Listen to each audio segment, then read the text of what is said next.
All right, now we zeroed in on two Nigerian American designers who say they do not want to control the narrative through their work, but they prefer to share it.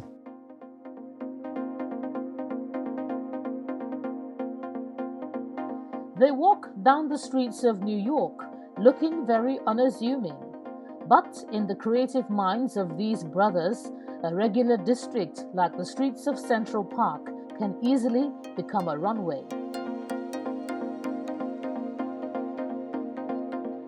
So who are they? Ade Okuboyejo, artist, designer, and founder of Dobale, based in Brooklyn, and his younger brother Niyi Okuboyejo, founder and creative director of Post-Imperial, based in New York and Lagos, Nigeria. While they grew up in Lagos, they are indigents of Ijebu-Ode in Ogun State. It's not just their style that caught our attention, it's also the name Post-Imperial.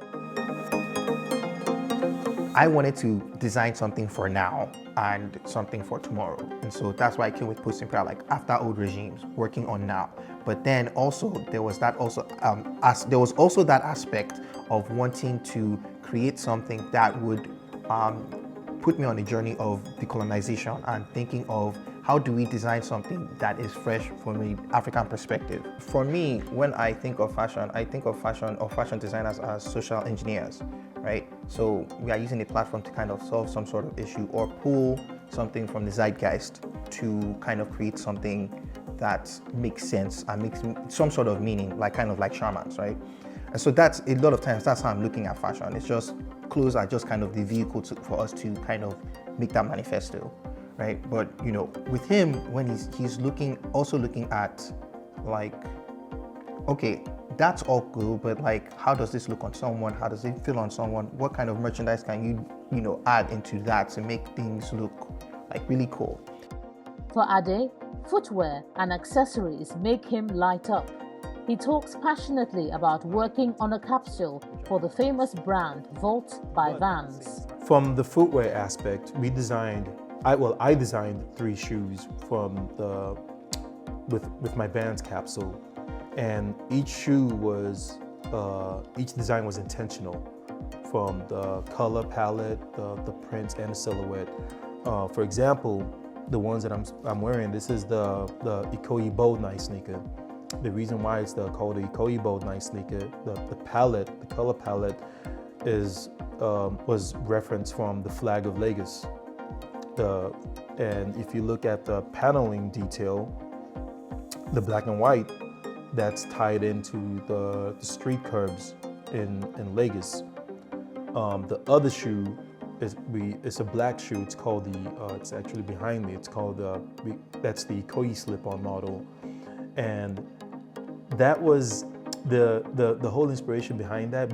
I wanted to create something that would offset the colorful offering that we have in the collection, because we felt like everything was super colorful. So we wanted to I designed something for the simple customer looking to buy into the capsule, which I felt like was super colorful. But at the same time, it's also a play on designer loafers that I would see my uncles wearing in church growing up in Nigeria.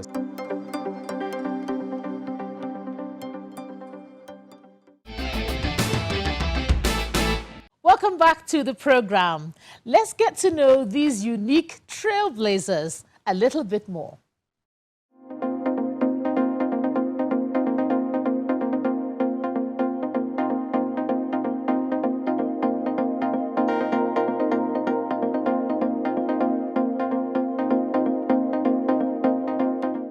I mean, growing up in Nigeria, we had a tight-knit family, from playing soccer, bonding with cousins and other family members, being around such a fun-filled environment.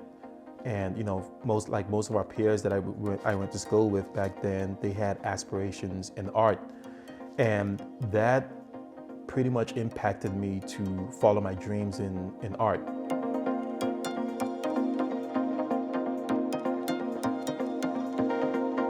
Our early years growing up, what that was like, it was a lot of playing in different avenues. So for example, from the nuclear family standpoint, having three brothers and one sister, we always had opportunities to play in the backyard with video games, with us drawing. We were really creative, and our mom and dad gave us an opportunity to actually like express ourselves creatively. But while there was lots of play when they were children, Niyi and Ade talk about being outliers who had to navigate multicultural personalities and racial tension when they first arrived in the United States. A little bit of background, we came here, both of us came here. I came here at 14, he was 16 at the time, and we went to live with our uncle. And so it was such a different time. For us, it was, we were still learning about ourselves. We were still trying to understand who we were, right? And now we're dumped in a place where you add the dynamic of race in the context of America, where it's like you're a black person, and within this system, you are an other. In the sense of like racism or race in America, it was a total game changer for us, and like I had to kind of adapt and fit in certain roles in order for me to survive. When I was hanging with black kids, there was a certain role I had to play when I was hanging with black kids. When I had engaged with some of my white friends or other students of color, there was a certain role that I had to kind of play. So I understood from a really early that like there were certain roles and certain masks that I had to wear. They've come a long way since they were teenagers, with Niyi's recent partnership with sports star Giannis Adetokounmpo and WhatsApp in a deal that saw the Milwaukee Bucks forward becoming the first celebrity to sign such an agreement. WhatsApp reached out to me about the possible collaboration because they started up a partnership with him, and they were thinking about a way to kind of announce that partnership. And so they reached out to me and wanted to know if there was a way that I could participate and collaborate with them. So we worked together closely. I created a hoodie that they really liked, and they wanted us to work on it, but we only had I'd say 2 weeks to put it together. So I had to fly to Nigeria to work closely with the dye artisans that I work with to make sure that we got the thing right. We gave them super white glove service. Ade also made headlines when the Vans skate brand beefed up its portfolio via a partnership with him titled Dobale, Forever Sunny in Ikoyi Footwear and Apparel Collection, inspired by the sunny disposition of the Nigerian people, their rich foods, as well as the Lagos state flag. The Forever Sunny in Ikoyi collection pays homage to my culture growing up in Ikoyi, Lagos, right? And I wanted to make sure that I designed that the collection was authentic and true to me and my culture. Like, for example, if you look at one of the shoes from my capsule, it has like a camouflage print on it. It has an abstract camouflage print on it. But if you dive deep into what it means, that's actually an abstract print of one of our dishes called efo, right? It's our traditional spinach dish. Like if you look at a lot of our cuisines in Nigeria, if you look closely into some of our dishes, you would see it gives us a lot of different colors, different patterns, different prints and textures, and you can literally extract out of that to create something special and unique. While they've watched each other flourish, there's no sibling rivalry between the brothers who work in such a competitive industry in the same country. I think it's pretty interesting because we both had different journeys to get here. So for him, he took the unconventional route of, going to art school, focusing on graphic design, and then starting his own streetwear label to kind of get into the industry. I took the traditional route of actually going to school and learning. So we both had our ways of basically kind of doing this brain exercise of what we want to do and how to get to the point that we're at. And so because of that, we approach things from a different perspective. We approach fashion from different perspectives. So for example, for him, when he thinks about fashion, he thinks about it from a very product-driven standpoint, or if we talk about fashion shows, for example, he's looking at the things that he could wear, the things that are like that make sense for like from a product perspective. I'm looking at it from what's the manifesto of the designer, what's the aesthetic, what are the things that they are bringing together, what are they trying to, what are they basically trying to tell us. I think it's pretty cool that although him and I are in the same industry, we both have a different outlook on what fashion says to us, whether it's as creatives or whether it's as consumers, right? But I mean, although we both took different routes in our journey, I would say that he definitely played an impact in me working in the industry. Like, I mean, he went to Parsons, he moved to New York, he was doing his thing, and I took it as like a blueprint for like, okay, let me go ahead and move to New York, let me figure out myself.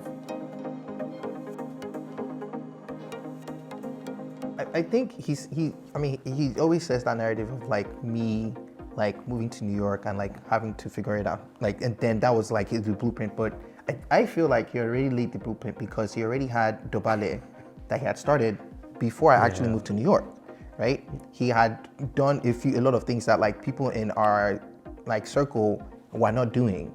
I'm proud of like the fact that he was able to kind of get to this point without any kind of like traditional way, because a lot of people, to get this kind of like collaboration, you usually need to have like there are steps that you need to take, and he always talks about hacking, and he kind of hacked his way into that space. The Post-Imperial brand is known for global partnerships and collaborations. We've done quite a few collaborations. We've done collaborations with Mini, BMW. We've done collaborations with other menswear brands like Engineer Garments and La Rose Paris.